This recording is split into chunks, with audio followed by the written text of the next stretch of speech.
د نبی کریم صلی الله علیه وسلم مبارک وینا ده چې ترڅو یو انسان ته زه د پلار نه او د زوی نه او د ټول انسانیت نه زیات خوښ نشم، د هر چا نه ما سره زیاته مینه اونکي، تر هغې پورې دی مسلمان نشي پاتې کېدی. د اسلام او د ایمان نښه دا ده چې د انسان به د الله سره د نبی علیه السلام سره د خپل پلار نه او د خپلو بچو نه او د هر چا نه زیاته مینه وي. که په دې مینه کې لږ کمې کوي نو ایمان کې به کمې راځي، او چې څونه مینه زیاته وي نو ایمان به هغه پورې مضبوط او کلکي. حضرت عمر فاروق رضی الله عنه سره د نبی علیه السلام داسې خبرې راغلې چې د ایمان نښه دا ده چې د هر چا نه به سړی د نبی علیه السلام سره زیاته مینه کوي، او ورته وایي د الله رسوله د هر چا نه به در سره مینه زیاته ده، خو د ځان نه ګورې زیاته نه ده، ځان مې زیات خوښ دی. وی عمر کله داسې نشي کېدی، ستا د ځان نه د خپل وجود نه به دې ما سره مینه زیاته. نو چې عمر فاروق رضی الله عنه سوچ وکړو نو د هغې نه پس بیا وایي وی د الله رسوله مخکې مې سوچ نو برابر، قسم دی چې د خپل ځان نه مې در سره مینه زیاته ده. وی الآن یا عمر، اوس خبره درسته شوه. دا بعض انسان په حقیقت سوچ ونه کړي، ګنې مسلمان دی ته وایي چې د ټول انسانیت نه او د خپل ځان نه به د نبی علیه السلام سره زیاته مینه کوي. النبی اولی بالمؤمنین من انفسهم وازواجه امهاتهم. قرآن حکیم کې الله فرمایي چې پیغمبر به عام مسلمانانو ته د خپل ځان نه ګران ښکاري، د خپل ځان نه به ورته عزتمن ښکاري، او د پیغمبر بیبیانې دا د امت میندې دي. او یو بل روایت دی او قرائت دی هغې کې دی وهو اب لهم، چې د پیغمبر بیبیانې د امت میندې دي او پیغمبر د امت پلاري. نو یو سړی چې سوچ وکړي نو هر مسلمان دا محسوسوي، ځکه یو انسان چې ځان قربانوي د پیغمبر په خبره او ځان ته د پیغمبر خبره د ځان نه خوښه ګڼي که نه، دې پې سر ورکوي او دې ځان قربانوي او دې جهاد لځي او دې وایي زه دې شهید شم او زما نه دې سر پرې کړی شي، صرف د پیغمبر په خبره مونږ خو الله نه دی لیدی، مونږ ته خو پیغمبر هر څه ویلی دي. نو معلومیږي دا چې د پیغمبر علیه السلام خبره دته د سر نه ګرانه شوه، نو د پیغمبر علیه السلام ذات خو ډېر ګران شو که نه، نو دا چا سوچ نه کړی. یعنې که سوچ د انسان راغی نو خبره همدقسې ده. بعضې سړي ویل که دا زوی مې ډېر خوښ دی، یاره دا پلار مې ډېر خوښ دی، دا را باندې ډېر ګران دی، د پیغمبر نه هم ګران دی. دا دروغ وایي، که دې حقیقي مسلماني دروغ وایي. ولې که دا زوی یې راشي او د پیغمبر علیه السلام په شان کې ګستاخي وکړي، دې دې څپېړه وباسي که نه وباسي، پته ولګېده که نه چې پیغمبر زیات ګران شو. یا که دا زوی یې راشي او د نبي علیه السلام په شان کې لکه ډېره ګستاخي وکړي، وایي ځه ما د کور وشړلې، زما نه عاق شوې، ته زما د پیغمبر سپکوې، ته د قرآن سپکوې، ته د اسلام او د شریعت بد کې، چې مسلمان سړی وي داسې به کوي. نو د دین نښه او د ایمان نښه رونو دا ده چې د انسان به د حضور پاک مبارک سره د هر چا نه تر دې حده پورې چې د خپل ځان نه به هم زیاته مینه دا به پوره مسلمان او صحابه کرامو کې دا شی و. حضرت بلال رضی الله عنه چې نبی علیہ السلام مبارک کله وفات شو نو د حضرت ابوبکر صدیق نه اجازت وغوښته، وی صاحب شام ته ځم، ځکه چې مدینه منوره کې نور ژوند خوند نه راکوي. وی ډېر لاړ شام، څه موده په شام کې و، هلته نبی علیہ السلام په خوب کې ولید. نبی علیہ السلام مبارک ورته خوب کې وی بلاله دا وفا ده، دا دې ما سره محبت او مینه ده، وفا دې ته وایي زما کلی او زما وطن او زه دې پرېښودم. چې څنګه خوبه راویښ شو فورا یې د سفر سامان برابر کړ او مدینې منورې ته را روان شو. وی ما نه خپل محبوب ګیله وکړه. مدینې شریفې ته چې راورسېد د شام او د مدینې شریفې خو ډېره لویه فاصله ده او بلا مزل دی. چې څنګه راورسېد خلک ته خبر شو چې حضرت بلال رضی الله عنه بیا راغی او دا ماشومان لارو کوڅو ته استقبال لرالل او چې څومره زلمي ټول جومات کې راجمع شو او دا هر چا دا سوچو چې نن به یو وخت بیا د پیغمبر علیه السلام یاد تازه کېږي، ځکه ده خو به د هغه په ژوند بانګ وي او تاریخ لیکي چې کله به یې بانګ شروع کړ وی نبی علیه السلام په یو سترګه به قبلې ته کتل او په یو سترګه به د حضور پاک د مبارک مخ ته کتل او کله به په جوش کې بانګ وې ډېر په محبت او په مینه، نو نبی علیہ السلام به ورته د خوشحالۍ نه مسکې واه واه بیا ورته کول. نو چې دې سنګ راغی نو خلکو وی زاړه یادونه بیا تازه کېږي او بیا به د حضور پاک مبارک د زمانې بانګ ویلې کېږي. صرف ماشومان لارو ته راووتل، زلمي جومات ته رالل، تر دې حده پورې چې زنانه په پرده کې په کوټو کېناستې چې دا بانګ موږ یو ځل بیا وو چې د حضور پاک زمانه کې کم بانګ ویلې کېده. چې د بانګ وخت شو وی بلاله بانګ وایا، وی زه خو بانګ له نه راغلی. څه له راغلی؟ وی ما نه خو د خپل محبوب ګیله کړې ده، خوب کې مې ولید او ما نه یې ګیله وکړه. نو د خپل محبوب او د خپل دوست هغه ګیله پوره کولو له رالمه بانګ نه وی. وی نه خامخا به بانګ وی. بانګ وایي چې د پیغمبر علیه السلام یاد تازه شي. وی ما مه وجنئ، زه بانګ نشم ویلی. وی قسم دی چې ما به بانګ وی، نو په یو سترګه به مې قبلې ته کتل او په بله سترګه به مې د حضور پاک هغه خشته مزېدار ښکلې چهرې ته کتل. اوس چې زه بانګ ویم هغه چهره خو نشته، ما له بانګ خوند نه راکړي. حضرت حسن او حضرت حسین رضی الله عنهما دا دواړه ماشومان دا مور راولېږل. دا اوس غټه جرګه ده، د دې نه غټه جرګه بله کومه کېدی شي. دواړه رالل، وی مونږ خپلې مور رالېږلي. زما مور وی چې بلال ته ووایه چې زما د بابا وخت کې د سینګ بانګ وی قصې بانګ ووایه. مجبور شو، بانګ یې شروع. تاریخ لیکي چې څنګه یې بانګ شروع کا اشهد ان لا اله الا الله او اشهد ان محمدا د نبی علیہ السلام مبارک دی نوم لره ورسېد.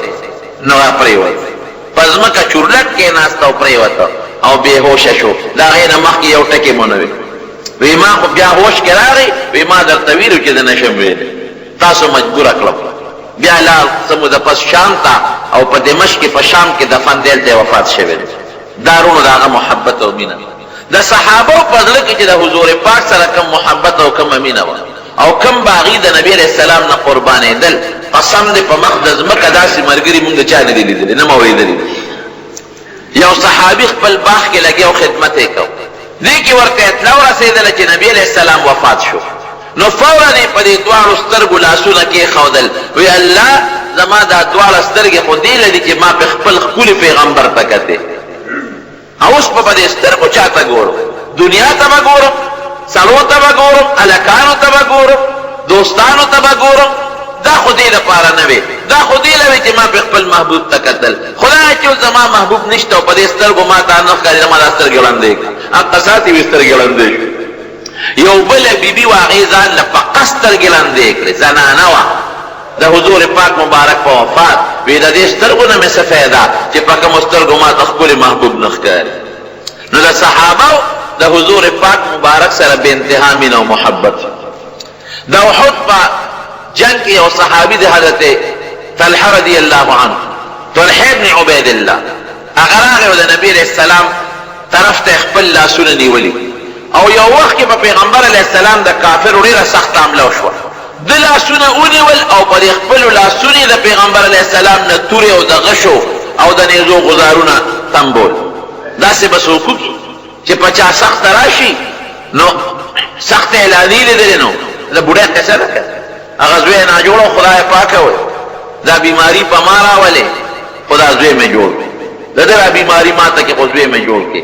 وی اسرائیل علیه السلام مله راغی، وی ټیم دې پوره دی، وی روغ او رندور پېژنې او که نه ناجوړ هغه دی وړاندې ما پسې.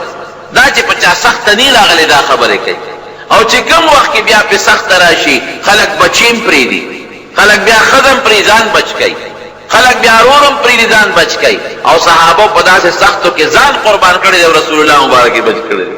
یو صحابي دی حضرت طلحه ابن برا رضی الله عنه، نبی علیہ السلام مبارک لا د مکې مکرمې نه هجرت وکړو. قبا ورته وایي بالایي علاقې دي د مدینې شریفې، هلته کې څوارلس ورځې یا څلېرویشت ورځې حضور پاک مبارک تېرې او په قبا کې یو خشته مزېدار جومات جوړ کړو. هلته جومات شته، مسجد قبا ورته وایي. یو صحابي و حضرت کلثوم ابن هدم رضی الله عنه، هغه ورته ځمکه وبخل او په خپلو لاسونو پکې نبي علیہ السلام مبارک خدمت کړی. خښتې به یې راوړی او کاڼي به یې راوړل، سره صحابو جومات یې تیار کړ. چې جومات تیار شو نو بیا مدینې منورې ته را روان دی. چې مدینې شریفې ته راځي په دې لاره کې دا ماشومان ورته ولاړ او زنانم په دیوالونو او په کوټو په لارو کې ولاړې دي ځکه د پردې دا آیاتونه لا هغه وخت کې نو نازل. نو نبی علیہ السلام مبارک باغ ماشومانو ته سر راښکته کړ، بچی ستاسو ما سره مینه شته؟ وی او د الله رسول زمونږ ډېر خوښې. وی ښه زما هم خوښې ښه. یو نوجوان صحابي دی په لومړي ځل د پیغمبر علیه السلام سره ملاقات وشو. د دې نه مخکې د نبی علیه السلام سره ملاقات نه شوی. هغه کله د نبی علیه السلام د هغه اوښې مبارکې نه مخکې او کله وروستو، کله یو طرف ته او کله بل طرف ته. حضور پاک مبارک ورته اواز کړې برخورداره دې خوا راشه، دا ته څنګه یو خوا بل خوا تاویږې را تاویږې. وی احبک یا رسول الله، دا الله رسول ډېر مې خوښې، ډېره زیاته مینه مې ده در سره. ما چې ولیدلې نو غیر اختیاري در سره زما دونه محبت او دومره مینه پیدا شوه چې دومره مې چا سره نشته. اوس نوجوان دی، نوی بالغ شوی دی او دا خو قبایلي خلک وو، نو توره به یې غاړې تار وخوره کوه. لکه زمونږ د قبایلو کې هر چا ټوپک، پخوا به یې غوږین ټوپک هر چا اوږې ته وپروت. وی ډېر محبت او مینه مې ده در سره. وی ما سره دې مینه شته؟ وی او. وی ښه نو بیا خو به زما خبره منې که نه، ځکه چا سره چې دې مینه وي د هغه خبره به منې. د مینې مقصد به ورونو همدقه دی.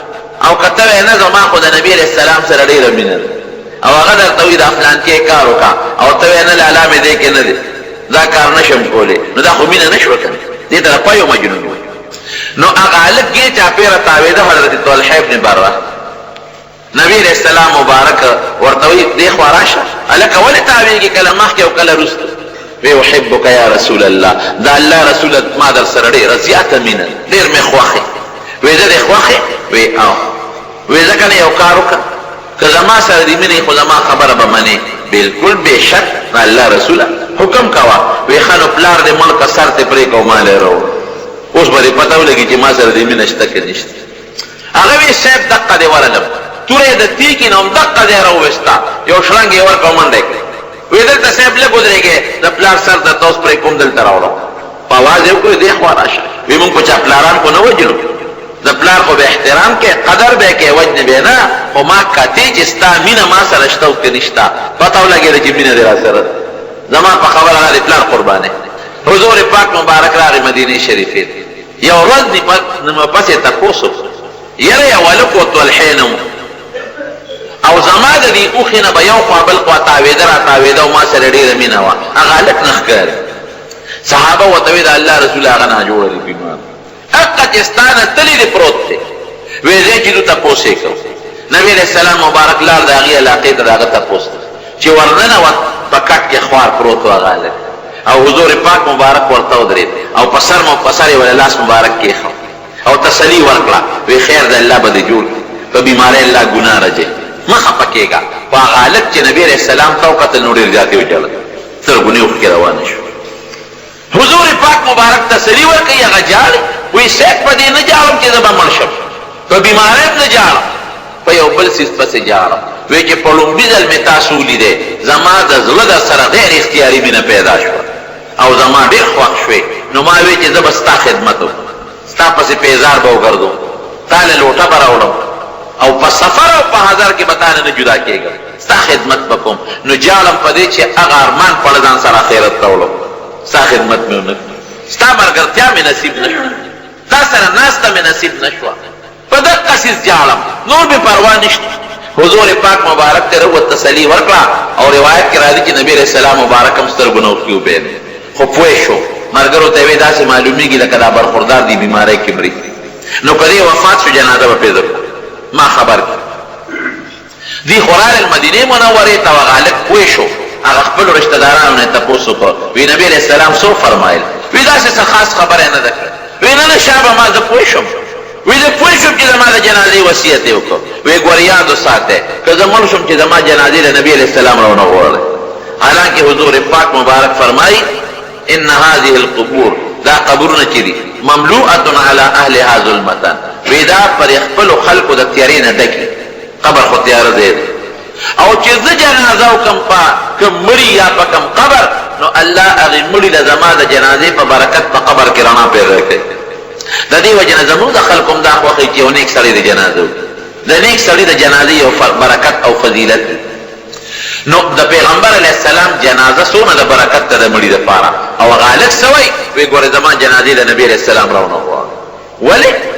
وی پلاره د یهودیانو کورونه دي نو اصله چې دی راځي زما جنازې له او یا واپس ځي یهودیان نقصان ورته ونه رسوي څوک ورته تکلیف ونه رسوي خیر دی زما جنازه دی هغې ونه کړي خو چې حضور پاک مبارک ته څوک دشمن تکلیف ونه رسوي اتفاقا هم په هغه شپه غریب وفات شو چې وفات شو صحابه سار نبی علیہ السلام تپوس وکړو هلکه وایي څوک به لاړ شي چې د هغه طلحه معلومات وکړي چې هغه څنګه دی وایي صاحبه خو بېګا وفات شوی ستاسو د راتلو نه پس وفات شو اخري ملاقات یې تاسو سره وشو وی جنازه به کلی وی جنازه خو شوه ولې تاسو ته معلوم ویلې چې جنازه به پې زه کوم وی صاحب تاسو خدا ویلي خو هغه وصیت وکړ چې نبي علیه السلام زما جنازې له مه راغواړئ هسې نه پتلو کې یا راتلو کې یهودیان دشمنان نقصان ورته ونه رسوي وی زه چې ځو زه په قبر جنازه کوم حضور پاک مبارک په یو څو مړو په قبر جنازه کړې چې د نبي علیه السلام نه بغیر دفن شوي دي قسم دی ډېر زیات رحم دل انسان تېر شوی دی په مسلمان یې ډېر لوی رحم یو توره ښځه به بوډۍ جومات به یې صفا کو یو ځل نبي علیه السلام تپوس وکړو وی هغه توره ښځه نه ښکاري بوډۍ وی خو مړه شوې ده وی جنازه به یې کلی وی صاحب اخو د شپې مړه شوه نو تا لم تکلیف در نه کوم خښه کړه د شپې غریبه ښځه وه د شپې خښه شوه وی ځې چې دو دې په قبر جنازه لال نبی علیہ السلام او په قبر یې ولا جنازه حضور پاک مبارک کې دا فرق نو چې دا غریب دی او که دا مالدار وی دې په قبر یې جنازه کو لال حضور پاک مبارک او صحابه ځان سره واغشتل او په قبر یې ولا جنازه او یو دعا یې وکړه طلحه یا الله دې طلحه دې الګ سره یو ملاقات وکړه او څنګه ملاقات بحيث تضحك إليه وهو يضحك إليك الله داسې ملاقات وسره وکړه چې ته ده ته خاندې او دې تا ته خاندي یو بل ته خاندې خدای داسې ملاقات وسره دا د هغه د مینې وجه